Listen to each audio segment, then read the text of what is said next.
सहनाववतु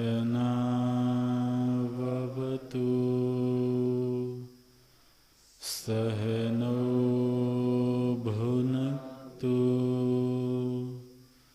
सह वीर्यं करवावहै तेजस्विनावधीतमस्तु मा विद्विषावहै।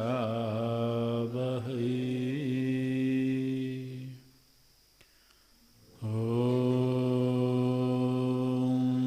शान्तिः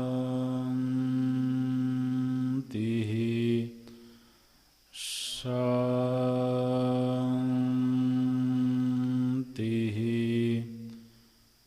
शान्तिः।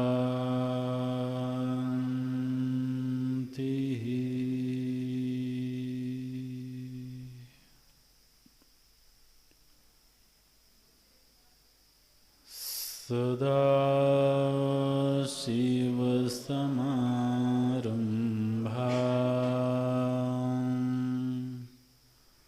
शङ्कराचार्यमध्यमाम्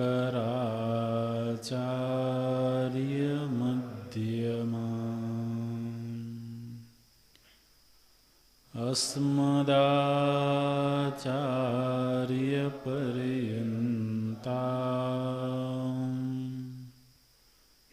वन्दे गुरुपरम्पराम्।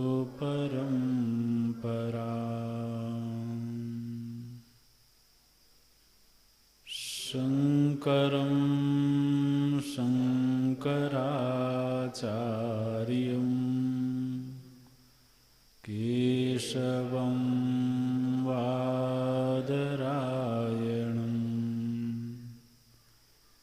सूत्रभाष्यकृतौ वन्दे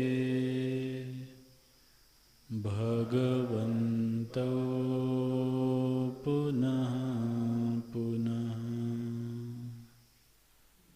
भगवन्तौ पुनः पुनः। अखण्डं सच्चिदानन्दम् अवाङ्मनसगोचरम्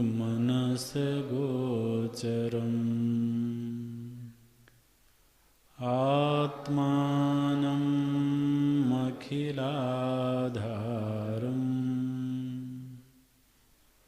आश्रयेऽभीष्टसिद्धये अर्थतोऽप्यद्वयानन्दान् अतीतद्वैतभानतः गुरूनाराध्यवेदान्त सारं वक्ष्ये यथामति सारं वक्ष्ये यथामति।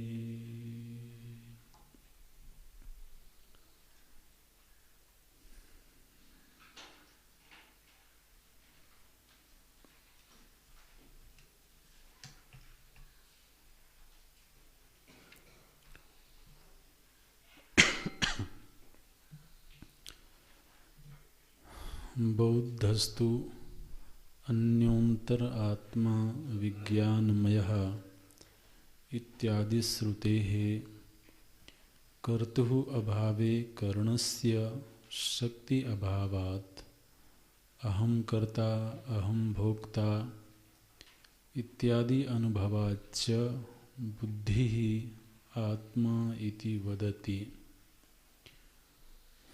प्राभाकर तार्किकौ तु अन्योन्तर आत्मा आनंदमयः इत्यादि श्रुतेः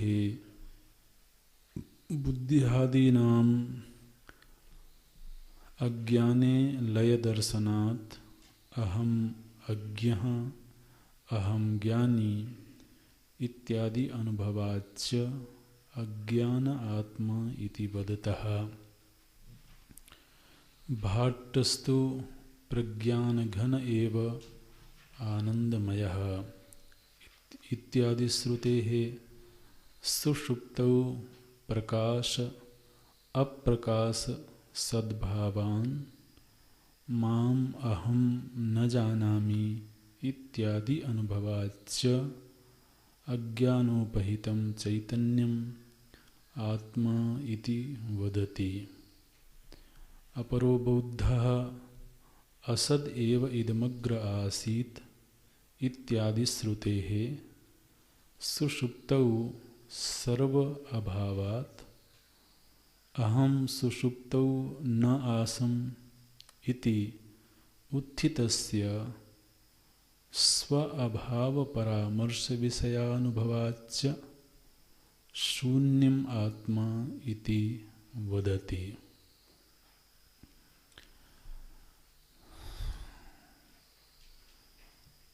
बौद्ध दर्शन में जो योगाचार मत है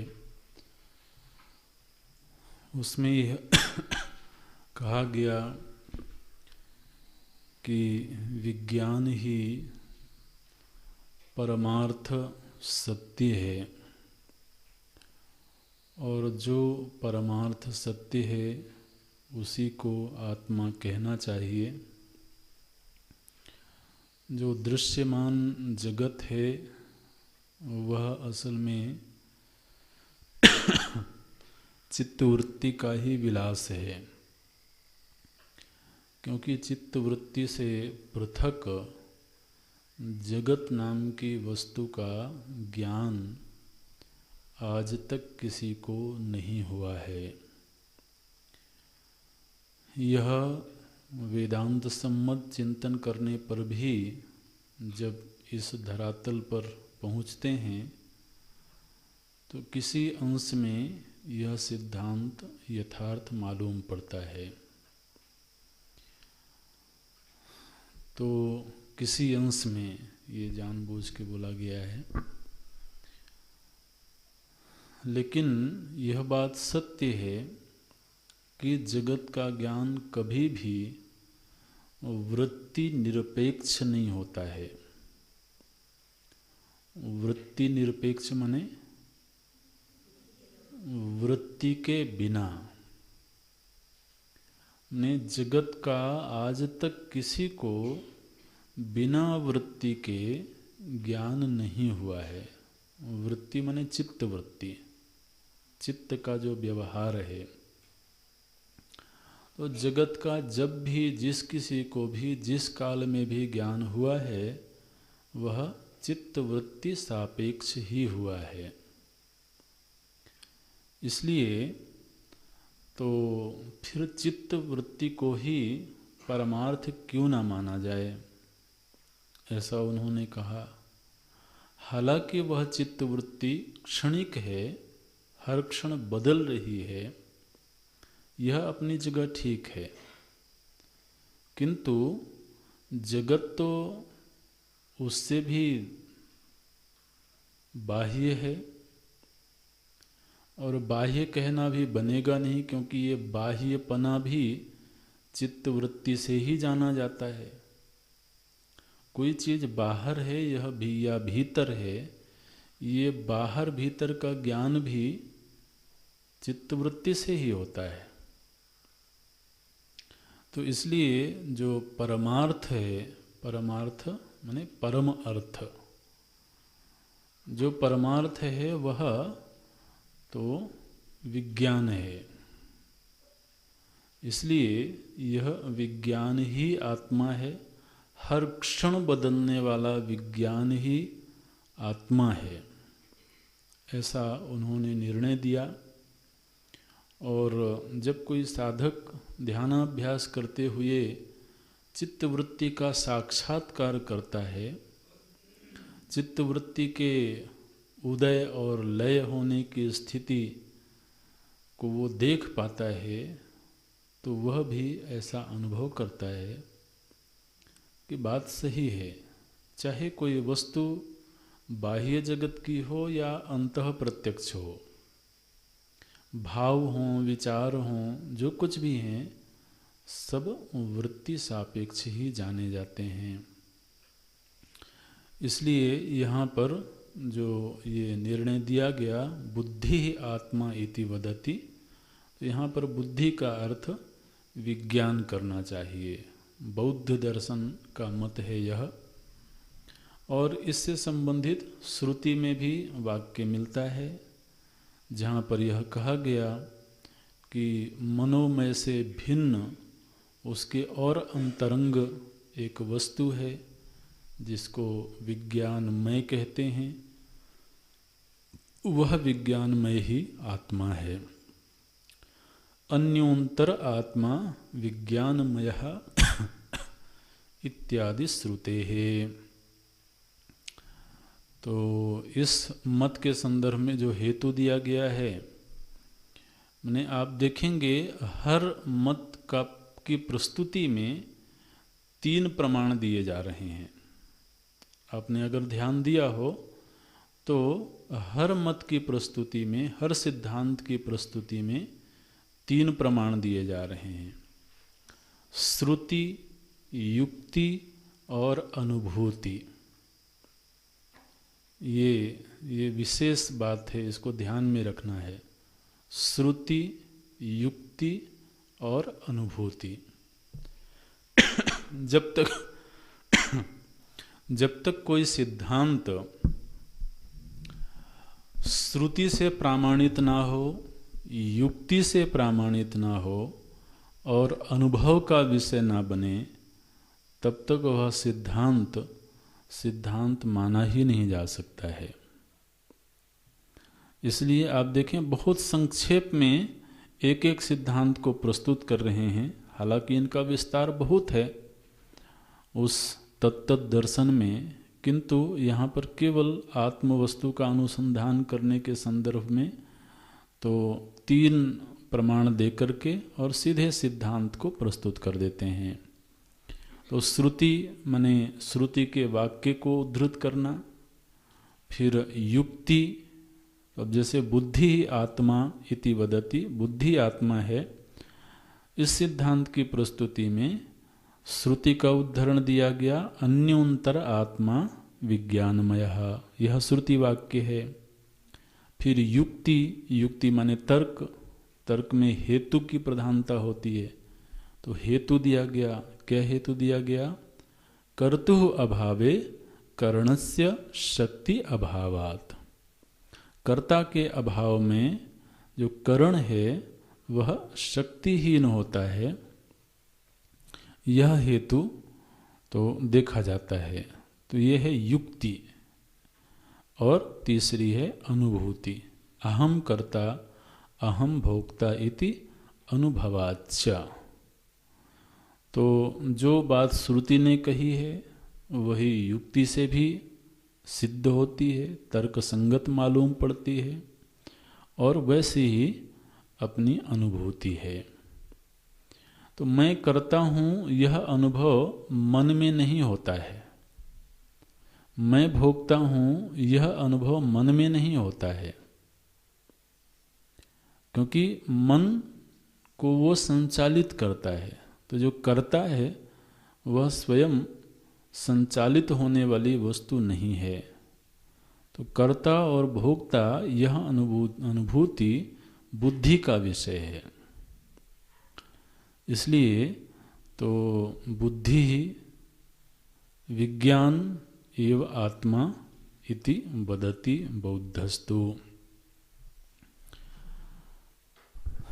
अच्छा, फिर इससे एक कदम दो जो चिंतन और आगे बढ़ा, तो इसमें विचार ये हुआ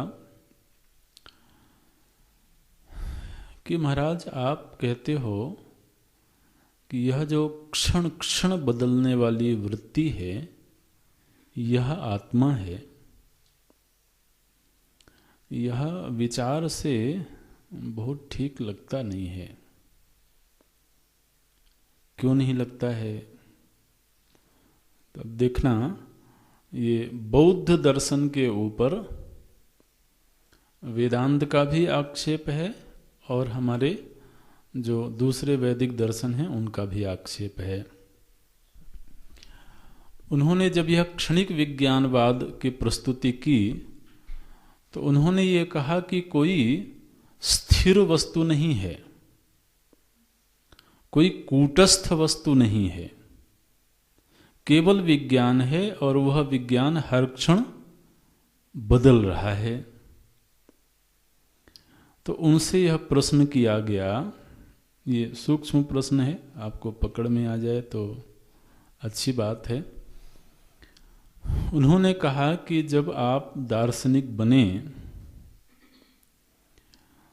तो साधक बनने से पहले आपके मन में साधना की इच्छा अंकुरित हुई होगी। इच्छा हुई थी कि नहीं हुई थी? वो कहेंगे हाँ महाराज इच्छा तो हुई थी। फिर जब इच्छा हुई तो आपने खोज किया कि क्या साधना करनी चाहिए। तो इच्छा जब हुई तो फिर आप खोजी बने, जिज्ञासु बने, और जिज्ञासा पूर्वक फिर आप साधक बने। साधक बन करके आपने साधना की। तो अभी जो साधक है वो साधना से पहले उसके मन में साधक बनने की इच्छा थी। अभी उस इच्छा की स्मृति है कि नहीं है? किसी समय में खोज कर रहा था, उन दिनों की याद अभी है कि नहीं? बोले है महाराज। तो जो उस समय खोज कर रहा था और आज जो साधक है, आपकी दृष्टि में दोनों को तो भिन्न होना चाहिए। क्यों? क्योंकि आत्मा तो हर क्षण बदल रही है। तो एक क्षण पहले जो आत्मा थी वो नष्ट हो गई, अगले क्षण दूसरी आत्मा आई। तो जिस आत्मा ने इच्छा करी थी वह तो बहुत पहले ही नष्ट हो चुकी है। मैंने स्मरण करने वाला और अनुभव करने वाला, जिसने अनुभव किया, अनुभव के संस्कार पड़े और कालांतर में उन संस्कारों की जागृति हुई और स्मरण हुआ। तो जो अनुभव करता है और जो स्मरण करता है, ये दोनों भिन्न हैं कि एक ही हैं? तो आप तो कहते हो कि केवल क्षणिक विज्ञान ही परमार्थ है। हर क्षण चीज नष्ट हो रही है, हर क्षण नवीन चीज पैदा हो रही है। तो पूर्व के क्षण में जो करता था, जो अनुभव करता था, वह अनुभव करके उसी क्षण में नष्ट हो गया। क्योंकि आप कहते हो कि कूटस्थ वस्तु कुछ भी नहीं है। कूटस्थ आप समझ रहे हैं ना? कूटस्थ माने जो स्थिर रहे। तो आपकी दृष्टि में तो स्थिर वस्तु कुछ है ही नहीं। हर क्षण हर पल चीजें नष्ट हो रही हैं, परिवर्तन हो रहा है। तो महाराज यह तो तर्क से भी सिद्ध नहीं होता और अनुभव से भी नहीं सिद्ध होता कि कोई कूटस्थ नाम की वस्तु नहीं है, केवल क्षणिक विज्ञान ही है। ये बात कुछ बनती हुई दिखती नहीं है। जरूर इस क्षणिक विज्ञान के आधार में कोई स्थिर वस्तु होनी चाहिए। और आपके इस क्षणिक विज्ञान को मान लेने पर इतने सारे विकार पैदा हो जाएंगे कि महाराज जो अभी सुन रहा है वो श्रोता तो श्रवण काल के बाद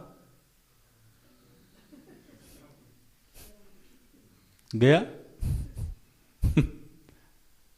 तो अब जो सुना रहा है वो तो फिर परेशान हो जाएगा कि मैंने पहले किसी और आत्मा को सुनाया था, अब किसी और आत्मा को सुना रहा हूँ तो एक तो ना तो प्रवचन में कोई क्रमबद्धता रहेगी,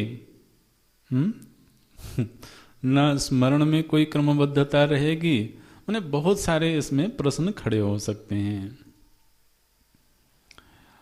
तो इसलिए क्षणिक विज्ञान को परमार्थ मानना ठीक नहीं है। अच्छा, तो फिर आप किसको परमार्थ मानते हो? आपकी दृष्टि में फिर आत्मा का क्या रूप होना चाहिए? अब आप ध्यान रखना, हम बहुत संक्षेप में इस विषय को आगे बढ़ा रहे हैं, है ना, अन्यथा इन प्रश्नों के भी वो उत्तर देते हैं, फिर उस उत्तर पर फिर से प्रश्न होते हैं, तो ये पूर्व पक्ष सिद्धांत पक्ष ये काफ़ी लंबा चलता है। लेकिन जब कभी इसका अध्ययन करेंगे तब विस्तार होगा इस विषय का। अभी यहाँ पर संक्षेप में ही जो मुख्य तो पूर्व पक्ष हैं उसको रख के हम आगे बढ़ रहे हैं। उन्होंने कहा कि अज्ञानम आत्मा इति वदतः, हमको ऐसा लगता है कि अज्ञान ही परमार्थ वस्तु है। अच्छा, आपको ऐसा क्यों लगता है? आपको अज्ञान से तो ऐसा प्रेम क्यों हो गया? तो पहले तो जो श्रुति युक्ति और अनुभूति है उसको देख लेते हैं, फिर थोड़ी चर्चा करेंगे। इसमें दो दार्शनिकों के मत हैं जो अज्ञान को आत्मा के रूप में स्वीकार करते हैं। उनमें एक तो न्याय दर्शन है और एक मीमांसा दर्शन में तो जो प्राभाकर मत है। प्राभाकर मत को तो गुरु मत भी कहते हैं, और जो कुमारिल भट्ट का मत है उसको आचार्य मत कहते हैं। माने वो जो दर्शन है उस दर्शन में इस तरह से नामकरण किए गए हैं। तो प्राभाकर मत और न्याय दर्शन के अनुसार यह निर्णय दिया गया कि अज्ञान आत्मा है। अच्छा, इसमें श्रुति क्या है? बोले उसी श्रुति में यह बात कही गई है, अन्योंतर आत्मा आनंदमयः इत्यादि श्रुते है। तो उस श्रुति में ऐसा कहा गया कि जो विज्ञानमय है उससे भी भिन्न, उससे भी अन्य एक उससे अंतरंग धरातल है, वह आनंदमय का धरातल है, इसलिए आनंदमय ही आत्मा है। तो ये जो पंचक कोशों का हमने अध्ययन किया है उसमें आपको याद होगा कि जो अन्नमय कोश है वो मुख्य रूप से जागृत अवस्था में व्यवहृत होता है ना। अन्नमय कोश से तादात्म्य करके तो जीव विश्व कहलाता है और वो उसकी जागृत अवस्था होती है। और जागृत अवस्था में ही प्राणमय कोश, मनोमय कोश और विज्ञानमय कोश भी क्रियाशील रहते हैं। लेकिन स्वप्न अवस्था में अन्नमय कोश का लय हो जाता है और वहाँ केवल प्राणमय कोश, मनोमय कोश और विज्ञानमय कोश क्रियाशील होते हैं। सुषुप्ति में इन चार कोशों का लय हो जाता है, वहाँ केवल आनंदमय कोश होता है। और आनंदमय कोश की जो अवस्था है वह सुषुप्ति की अवस्था है। और आनंदमय कोश में अज्ञान की प्रधानता है। इसलिए जिस समय पर अज्ञान का निरूपण हुआ तो उसमें आनंदमय कोश को प्रधानता देकर के चर्चा की गई। आनंदमय कोश की परिभाषा के संदर्भ में भी यह बात कही गई थी। प्रियादिवृत्ति सहितम ये कहा गया, लेकिन वहाँ पर अविद्या की प्रधानता है, ऐसा आप याद करेंगे तो आपको याद आएगा। तो इसलिए जो आनंदमय कोश है वह अज्ञान प्रधान कोश है।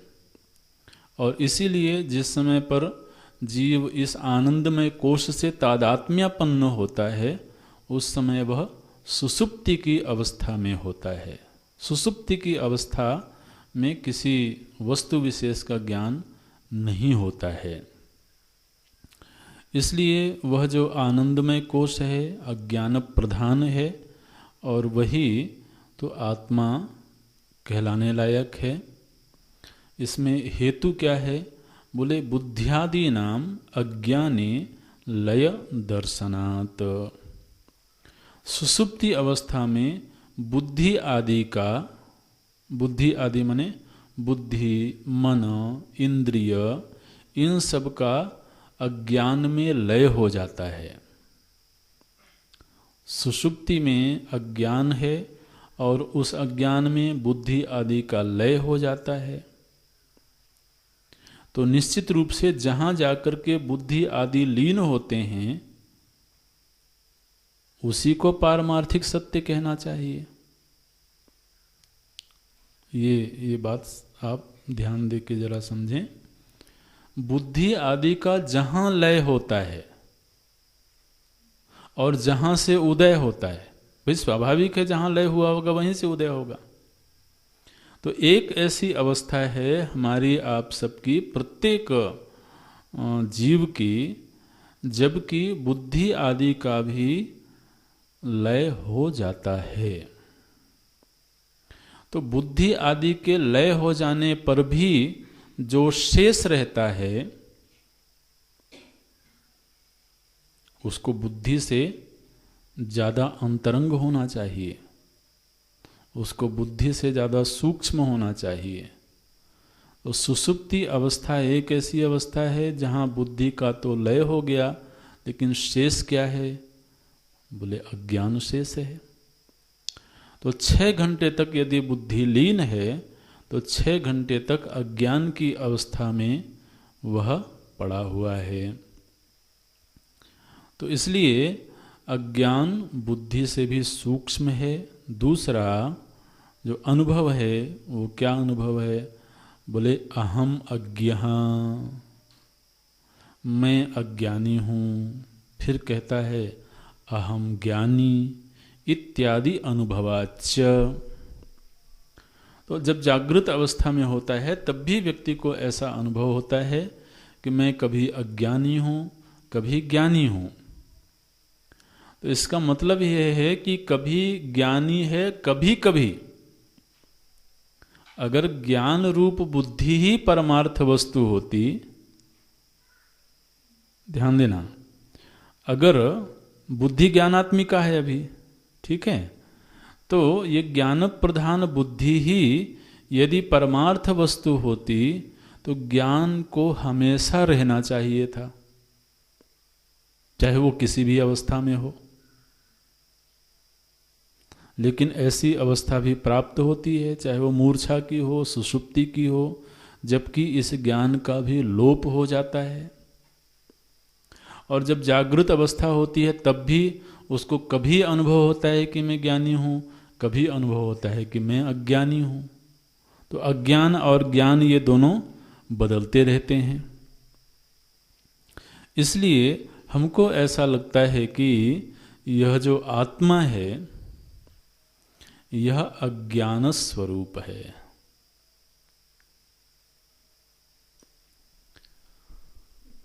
तो न्याय दर्शन में आत्मा का स्वरूप ज्ञान स्वरूप नहीं है, अज्ञान स्वरूप है। आत्मा जड़ वस्तु का नाम है। तो उनके उस दर्शन में 9 द्रव्य हैं जो परमार्थ हैं। उन 9 द्रव्यों में से एक आत्मा है और वह आत्मा चेतन नहीं है, जड़ है। तो उन 9 द्रव्यों में से चलिए गिना ही देते हैं। तो उसमें 5 तो महाभूत हैं, फिर एक मन तत्व है, एक काल तत्व है, एक आत्मा है। कितने हो गए? मन, काल, आत्मा और पंच महाभूत, और एक है दिक् तत्व। तो इस तरह से ये 9 द्रव्य हैं, और ये 9 के 9 द्रव्य जड़ हैं। इनमें कोई भी द्रव्य चेतन नहीं है। इसलिए उस दर्शन की दृष्टि में चेतन कोई पारमार्थिक वस्तु नहीं है। तो फिर ये चेतना की उत्पत्ति कैसे होती है? बोले ज्ञान संयोगज है। जब मन और आत्मा का संयोग होता है तब ज्ञान की उत्पत्ति होती है। सूक्ष्म दर्शन है। बोलते हैं आत्मा भी जड़ है और मन भी जड़ है। पंच महाभूत तो जड़ हैं ही, काल और दिक् भी जड़ हैं। तो फिर ये चेतना कहाँ से आई? तो उन्होंने कहा कि एक विशेष प्रक्रिया के तहत जब मन और आत्मा का आपस में संयोग हुआ तो इस संयोग के परिणाम स्वरूप चेतना की उत्पत्ति हुई। और जब इन दोनों का वियोग हो जाता है उस समय पर चेतना नहीं रहती है। यथा सुषुप्तौ। तो सुषुप्ति वो अवस्था है जिस समय पर आत्मा और मन का वियोग हो जाता है। तो चूंकि मन और आत्मा का वियोग हो गया इसलिए उतनी देर तक ज्ञान की अनुभूति नहीं होती है। आप बताओ, आपको सुषुप्ति में ज्ञान की अनुभूति है? अपने होने की अनुभूति होती है? बोले नहीं होती है। क्यों नहीं होती है? बोले उस समय पर मन का लय हो गया है और मन का आत्मा से वियोग हो गया है। तो यह जो ज्ञान है यह तो संयोगज है, और जब संयोग नहीं होता है तब आत्मा जड़ के रूप में होती है, अज्ञान के रूप में होती है। इसलिए आत्मा का स्वरूप क्या है? बोले अज्ञान स्वरूप आत्मा। ये निर्णय है। इसलिए अज्ञानम आत्मा इति वदतः। इसलिए अज्ञान को ही तो आत्मा कहना चाहिए।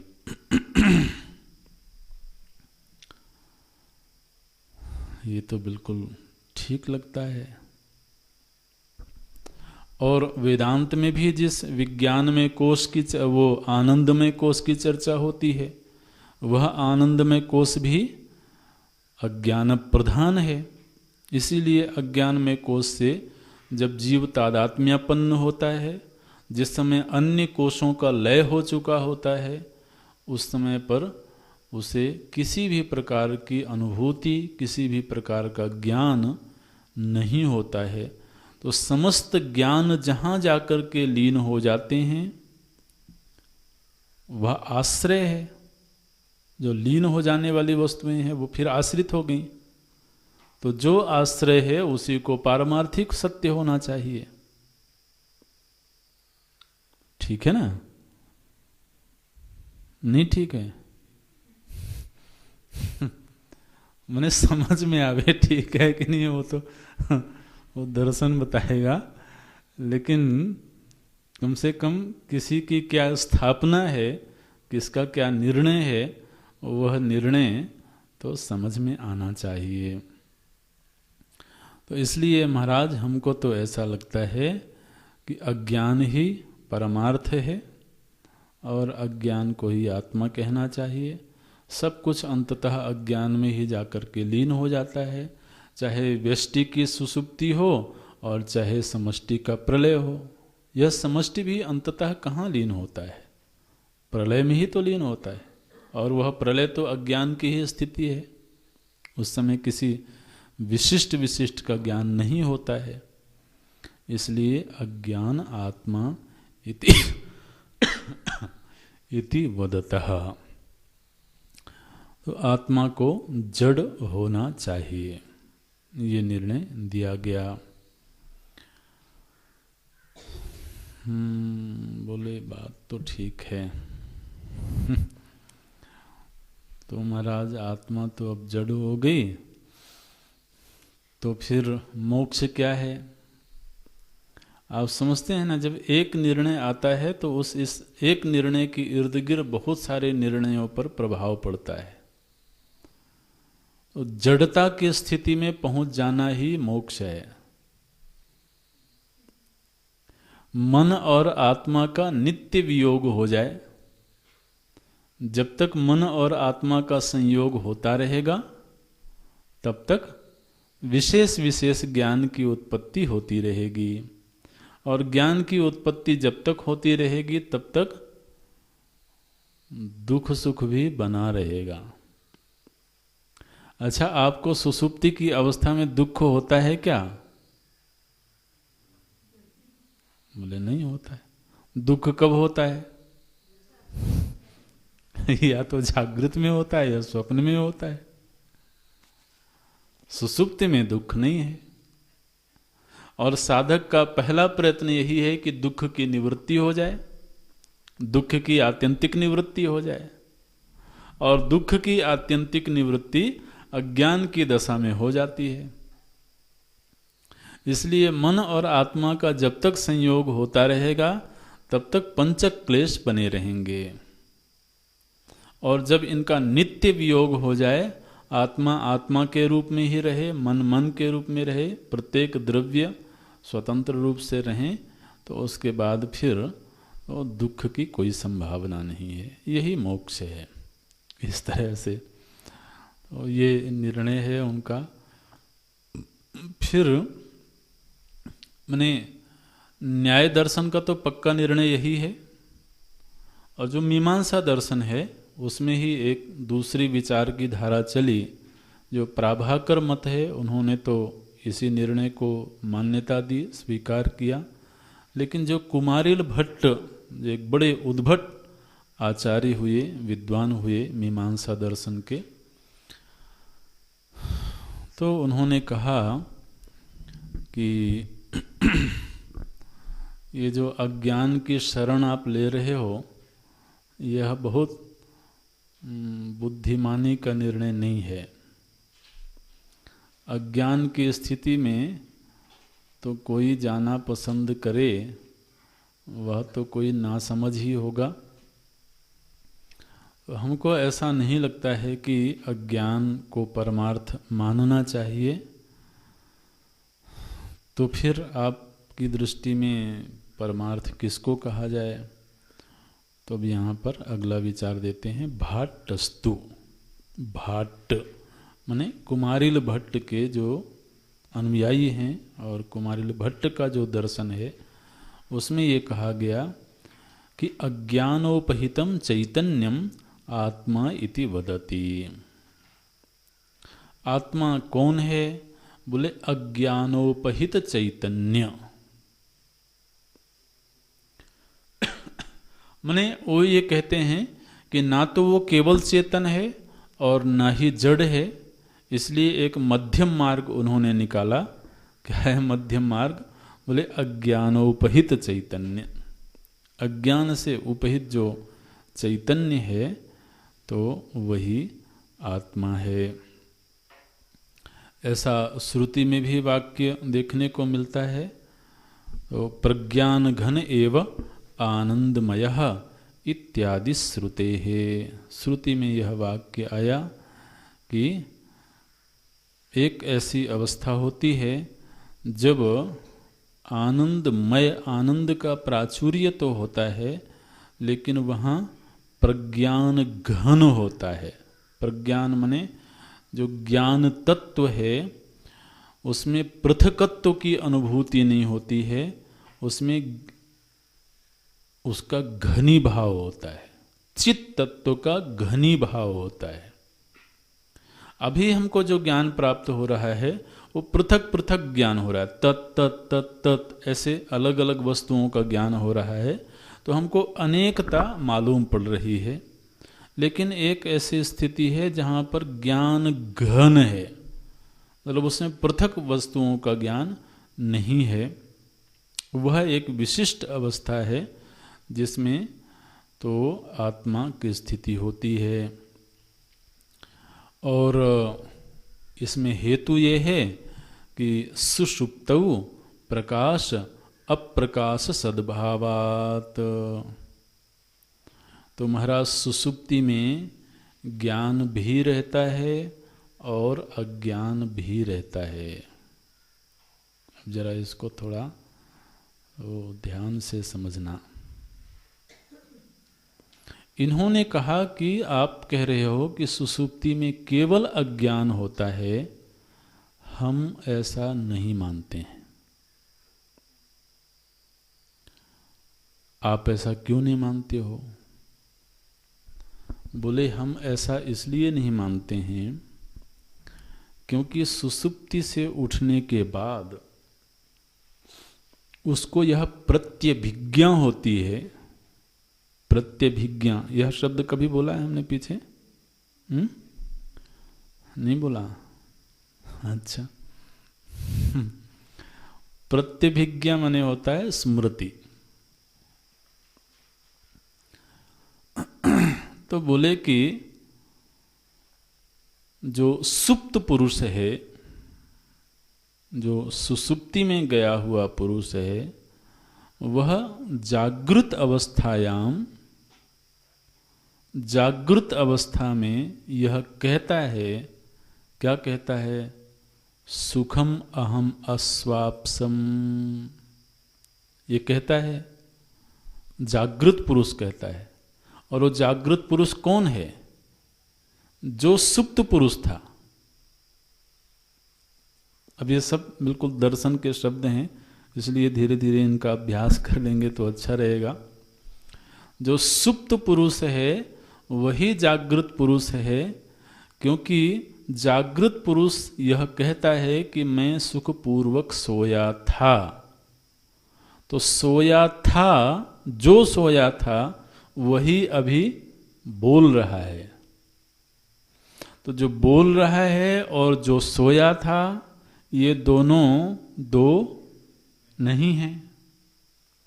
अच्छा, जब वो अपने सुसुप्ति की स्मृति कर रहा है कि मैं सुखपूर्वक सोया था, तो इसका मतलब ये है कि सुसुप्ति में स्मरण करने वाला, माने अनुभव करने वाला था। उसने अनुभव किया तभी तो स्मृति हुई उसको। और अनुभव करने वाला जड़ तो होता नहीं है। अनुभव करता जो भी होगा वो चेतन ही होगा। तो चाहे भले सुसुप्ति में चेतनता की अनुभूति नहीं हो रही है, उस समय ज्ञान की अनुभूति नहीं हो रही है, इसके बावजूद वहां चेतना विद्यमान है। चेतना विद्यमान है, इसका प्रमाण क्या है? क्योंकि जागृत अवस्था को प्रत्यभिज्ञा हो रही है। और प्रत्यभिज्ञा का विज्ञान ये है, माने स्मृति का विज्ञान ये है कि आज तक किसी को ऐसे किसी विषय की स्मृति नहीं हुई है जिसका पूर्व में उसने अनुभव ना किया हो। महाराज, आप ऐसे किसी विषय को याद नहीं कर सकते हैं जिसका पहले कभी अनुभव ना हुआ हो। ऐसे किसी रस को याद नहीं कर सकते, ऐसे किसी व्यक्ति को याद नहीं कर सकते जिसको कभी देखा ना हो, कभी सुना ना हो, कभी रस ना लिया हो। तो स्मृति तो हमेशा पूर्वानुभूत की होती है। और जिस समय पर अनुभव हुआ था उस समय हम जगे हुए थे। बोले तुमको याद है जब तुम सो रहे थे तब मैंने तुमको एक फल खिलाया था? उस फल का जरा स्वाद बताओ कैसा था? मैंने मुख खोल करके तुम्हारे मुख में भी रख दिया था। ये बात अलग है कि वो अंदर नहीं गया लेकिन वो फल मैंने तुम्हारे मुख में रखा था। और उस समय मुख में जिह्वा भी थी, तो जिह्वा भी थी तो उसने रस भी लिया होगा। तो बताओ कि सुसुप्ति काल में जो फल का रस तुम्हें मिला था उसका स्वाद कैसा था? बोले महाराज उसका अनुभव हुआ नहीं, उस रस विशेष का अनुभव नहीं हुआ, क्योंकि उस समय हम जगे हुए नहीं थे। तो अनुभव करता तो हमेशा चेतन ही होता है, जड़ को किसी चीज का अनुभव होता नहीं है। और अनुभव पूर्वक ही स्मृति आती है। तो जागने पर जो स्मृति हो रही है कि मैं सुखपूर्वक सो रहा था, तो इसका मतलब है सोते हुए अवस्था में उसने अनुभव किया था।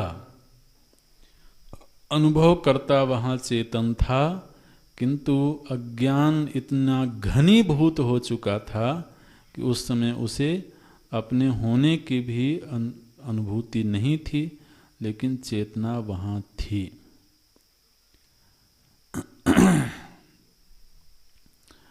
अब देखिए, जो इसके लिए दृष्टांत अभी आ रहा है, जिस समय घुप अंधेरा हो, बिल्कुल घना अंधेरा हो, आसपास कुछ भी न दिख रहा हो, तो उस समय पर आपको कुछ नहीं दिख रहा है, आप किसी भी वस्तु को नहीं देख पा रहे हो। लेकिन चूंकि किसी वस्तु को नहीं देख पा रहे हो, इसलिए आप ये कहोगे उस समय कि मैं अंधा हो गया।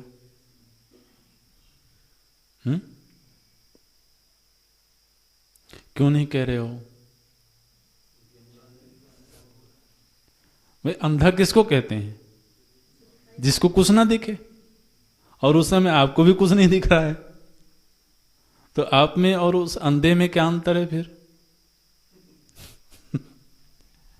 बोले बोले अंतर, हाँ बाद में नहीं दिखे वो ठीक है, लेकिन हम उस एक काल विशेष से ही तुलना कर रहे हैं। तो उस समय पर चाहे भले कुछ नहीं दिख रहा है, लेकिन हम ये जानते हैं कि मेरे पास आंख है। ठीक है, कुछ नहीं दिखते हुए भी यह हमें मालूम है कि मेरे पास आंख है। ये दृष्टांत थोड़ा सा उसके करीब जाता है। इसी तरह से सुसुप्ति अवस्था में किसी चीज का ज्ञान नहीं हो रहा है, इसका मतलब ये नहीं है कि मैं मर गया। जो मैं रूप चेतन है, वहां अज्ञान का घनी भाव हो जाने से अपने आप को भी और अपने आसपास के प्रपंच का अनुभव नहीं कर रहा है। इसके बावजूद वहाँ चेतन की उपस्थिति है, और इसका एक प्रमाण है जागृत अवस्था में होने वाली प्रत्यभिज्ञा। इसलिए क्या बोलते हैं, हेतु क्या दिया गया है? सुषुप्तौ प्रकाश अप्रकाश सद्भावान। सुसुप्ति अवस्था में प्रकाश भी है, प्रकाश माने ज्ञान, और अप्रकाश माने अज्ञान।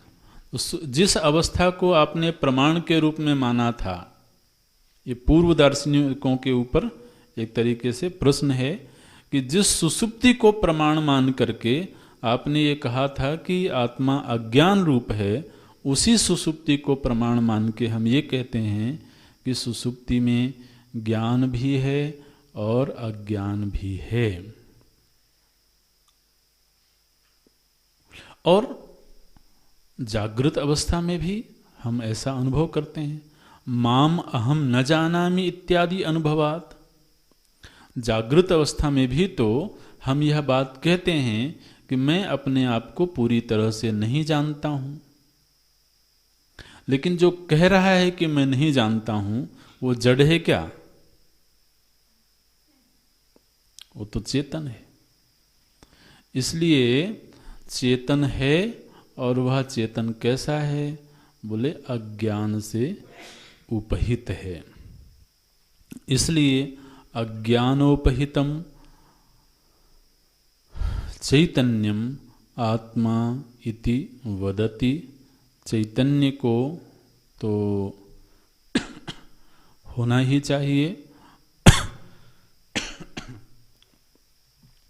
और चैतन्य को चूंकि सर्व का ज्ञान नहीं है, इसलिए वहाँ अज्ञान को भी स्वीकार करना पड़ेगा। अगर सर्व का ज्ञान होता तभी उसको ज्ञान स्वरूप कहा जाता, लेकिन सर्व की तो छोड़ दो, उसे कई बार ऐसा भी लगता है कि शायद मुझे अपना भी पूरी तरह से ज्ञान नहीं है। तो माम अहम न जानामि इति अनुभवात, अनुभव क्या दिया गया है कि मैं अपने आप को भी अच्छी प्रकार से नहीं जानता हूँ। और ये बात सही है महाराज। आप अगर थोड़ा सा भी अंतर्मुखी होकर के और अपने आप पर ही चिंतन करें और यह जानने की कोशिश करें कि मैं अपने आप को कितना जानता हूँ। किसी दिन नोटबुक लेके बैठना जरा, पेन कॉपी लेकर के, और उसमें लिखना कि मैं अपने आप को किस रूप में जानता हूँ। एक लेख लिखना कि मेरी दृष्टि में मेरा स्वरूप क्या है। तो बहुत चिंतन करने पर ऐसा समझ में आता है कि अभी बहुत नहीं जानते हैं। आज एक संस्कार उदित होता है, कल दूसरा संस्कार उदित हो जाता है। कभी कभी ऐसे संस्कार उदित होते हैं जो लगता है ये मैं ही हूँ, ये मेरा ही निर्णय था। पूर्व के निर्णयों को याद करते हैं, लगता है यार ये मेरे ही द्वारा लिया गया निर्णय था, ये मेरे ही द्वारा बोली गई वाणी थी। भरोसा नहीं होता है। तो मेरे कितने रूप हैं, ये स्वयं अनुसंधान करने पर यही लगता है कि अभी बहुत कुछ हम जानते नहीं हैं अपने आप को।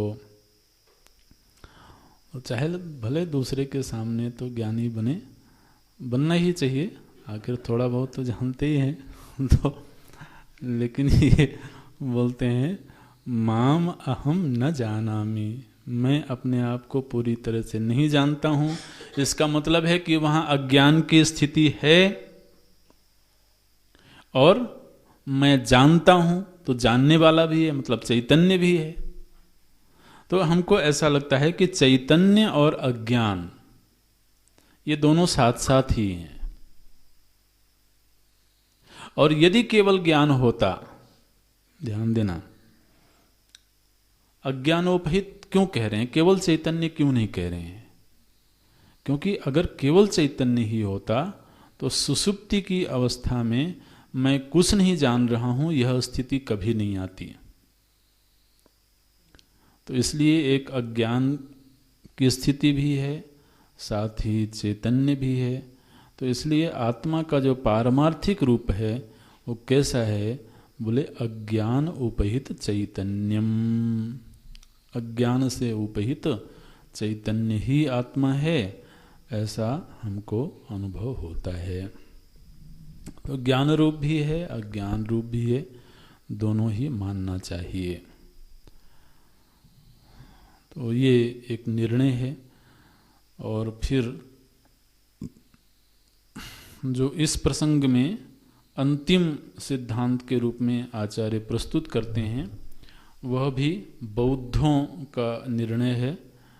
तो बौद्ध में जो शून्यवादी हैं, माध्यमिक, जो माध्यमिक दर्शन है, बौद्ध दर्शन में से जो एक विभाग है, उन्होंने कहा कि शून्य ही परमार्थ है। शून्य का मतलब ये है कि यहाँ कोई भी वस्तु वास्तव में पारमार्थिक नहीं है, सब कुछ केवल प्रतीति मात्र है। और महाराज श्रुति में भी इस तरह के वाक्य मिल गए। तो सबसे पहले श्रुति के वाक्य को उद्धृत करते हैं। अपरो बौद्ध, जो बौद्ध दर्शन में ही एक विभाग है, उन्होंने कहा शून्यम आत्मा इति वदति, शून्य आत्मा है। अच्छा, इसमें श्रुति का उदाहरण क्या है? उस श्रुति में एक जगह पर यह वाक्य आया छांदोग्य उपनिषद की श्रुति में, जहाँ पर बोलते हैं असद एव इदमग्र आसीत। महाराज वहाँ पर ये बात कही गई कि इस समूचे प्रपंच से पहले असत था। असत माने कुछ नहीं, ठीक है, असत का अर्थ है कुछ नहीं। तो वहां पर एक कहा गया कि इस सृष्टि के उत्पत्ति से पूर्व कुछ नहीं था। हालांकि इसी श्रुति के बाद, अब हमने आपको बोला था ना कि ये जो उखाड़ पछाड़ शैली चलती है तो इसमें जहां पर यह वाक्य आया है, यह वाक्य श्रुति में ही श्रुति माता ने पूर्व पक्ष के रूप में उठाया था। जब आप वो प्रसंग पढ़ेंगे तब वो पूरी डिटेल पता लगेगी। वहां पर श्रुति ये बता रही थी कि सृष्टि से पूर्व कुछ था कि नहीं, यह निर्णय करना है। इस निर्णय को लेकर के एक विचार चला। तो श्रुति ने कहा कि कुछ लोग ऐसा कहते हैं कि असद एव इदमग्र आसीत। ये कुछ लोग कहते हैं, ऐसा श्रुति ने कहा। लेकिन फिर श्रुति माता बोलती हैं कि इस सृष्टि से पहले कुछ नहीं था, यह वक्तव्य सही नहीं है, क्योंकि असत से सत की उत्पत्ति नहीं हो सकती है। आगे उन्होंने, श्रुति ने स्वयं इस वाक्य का खंडन किया और फिर अगला विचार प्रस्तुत किया। तो लेकिन अब चूंकि यह जो वाक्य था ये श्रुति में ही था, उनको लगा कि भाई ये हमारे काम का वाक्य है हमारा निर्णय भी कुछ ऐसा ही निकल रहा है और श्रुति में एक वाक्य भी मिल गया है। तो बोलते हैं असद एव इदमग्र आसीत। इदम अग्र, इस सृष्टि से पहले असत एव आसीत, असत ही था। अच्छा, हेतु क्या है? बोले तो ये भी सुसुप्ति को ही दृष्टांत बना रहे हैं। तो सुसुप्ति महाराज बड़े काम की चीज हो गई। तो ये कह रहे हैं सुसुप्तौ सर्व अभावात। सुसुप्ति में सब का अभाव हो जाता है। सबका अभाव हो जाता है माने क्या? जितना हमारा अनुभव है, जितना ज्ञान है, वो सब अभाव रूप स्थिति में चला जाता है। तो इसलिए सर्व अभावात अहम सुसुप्तौ न आसम इति उत्थितस्य स्व अभाव परामर्श विषयानुभवाच्च। स्व अभाव परामर्श विषय, तो वो कहता है कि महाराज सुसुप्ति में मैं नहीं था। कोई हिम्मत वाला ही कहता होगा। देखिए अनुभूति क्या बोलते हैं, अहम सुसुप्तौ न आसम। न आसम माने नहीं था। आसीत का ही आसम बना है। तो न आसम, अहम सुसुप्तौ न आसम, मैं सुसुप्ति में नहीं था। ऐसा कौन कह रहा है? बोले उत्थितस्य, जो उठ गया है, जो सो के उठ गया है, वह क्या कहता है कि सुसुप्ति में मैं नहीं था। इसलिए वो अपने ही अभाव की स्मृति करता है। परामर्श, परामर्श का अर्थ भी स्मृति होता है। तो स्व अभाव परामर्श विषय, अपने ही अभाव की स्मृति उसको होती है। यह तो हमारा आपका सभी का अनुभव है। इस अनुभव के आधार पर यह निर्णय होता है कि सर्व का अभाव ही परमार्थ सत्य है। इसको बोलते हैं शून्यवाद। पारमार्थिक रूप से कुछ भी सत्य नहीं है, सब केवल प्रतीति मात्र है, और प्रतीति कभी भी सत्य नहीं होती है। और एक ऐसी अवस्था भी हमारे आपके अनुभव में है जिसमें कि सर्व का अभाव हो जाता है। इसलिए जो पारमार्थिक सत्य है वह तो शून्य ही है। मोक्ष क्या है? बोले शून्य में चले जाना, सर्व अभाव की स्थिति में चले जाना। ये महाराज वेदांत के साधक को भी किसी मोड़ पर यह निर्णय प्राप्त होता है। सर्व का बाध करते करते एक निर्णय पर वो पहुंचता है जब उसको ऐसा लगने लगता है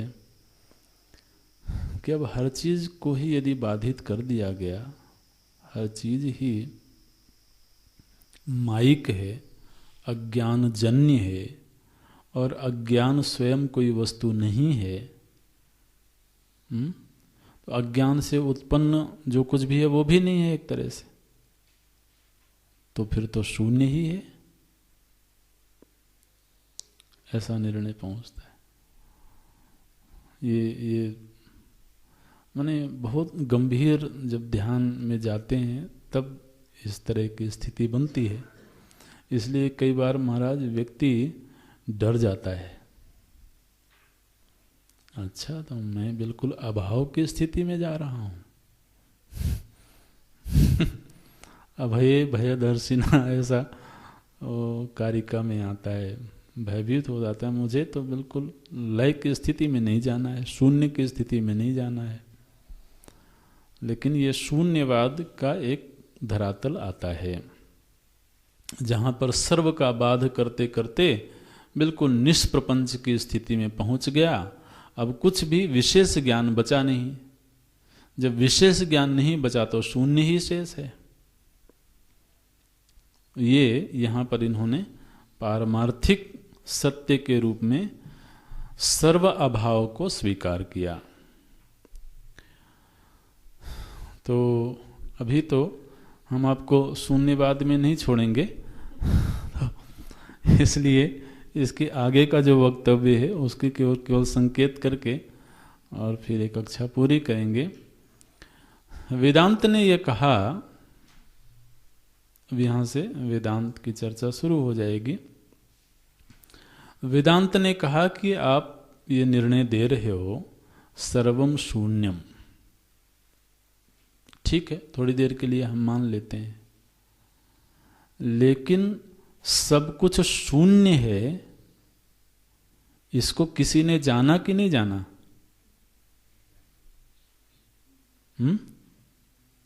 सर्व के अभाव को किसी ने जाना होगा तभी तो कहा कि सर्व का अभाव है।